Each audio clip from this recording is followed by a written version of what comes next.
Baie welkom by Versteekte Juwele. Kruise word dikwels deur mense as versierings gedra en soms ook deur nie-Christene. En dikwels is hierdie kruise van goud gemaak en beblom. Iets daarvan kan 'n mens verstaan, want die kruis het vir Christene soveel betekenis dat dit as kenteken dien en word dan ook versier. Tog praat die Bybel van die kruis as 'n aanstoot, soos Paulus in Galasiërs 5. En hierdie aanstoot mag nie verwyder word nie.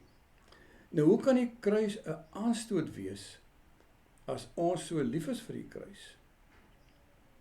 Ons moet onthou dat in die tyd van die Nuwe Testament was 'n kruis glad nie iets moois nie.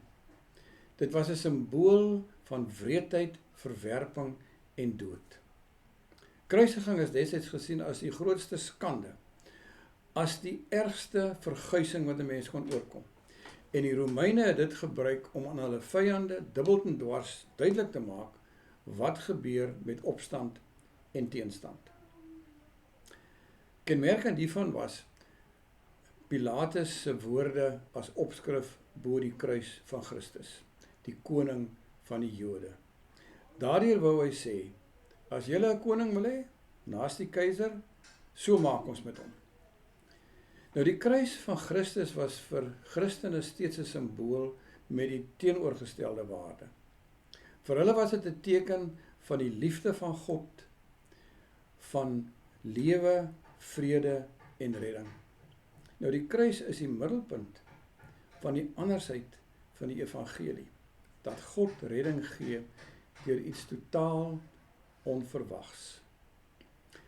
Nou, in die kerk is die gevaar steeds daar dat ons die waarde of dan die hardheid van die kruis kan afswak en versag. Maar hierdie struikelblok moet bly.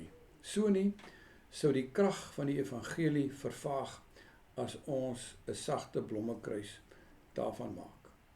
Ons word gered deur die totale oorgawe van die Seun van God, tot in die laaste, tot in die diepste van alle lyding en vernedering. So gee God homself. So sy kruis die einde van Christus se lewe op aarde was, so is die kruis vir jou iets waarteen jy jou vasloop, en wat dan jou einde beteken, die einde van die ou mens. Die kruis maak die ou mens dood, juis sodat 'n nuwe mens in die vreugde van die nuwe lewe saam met die lewende Christus kan leef.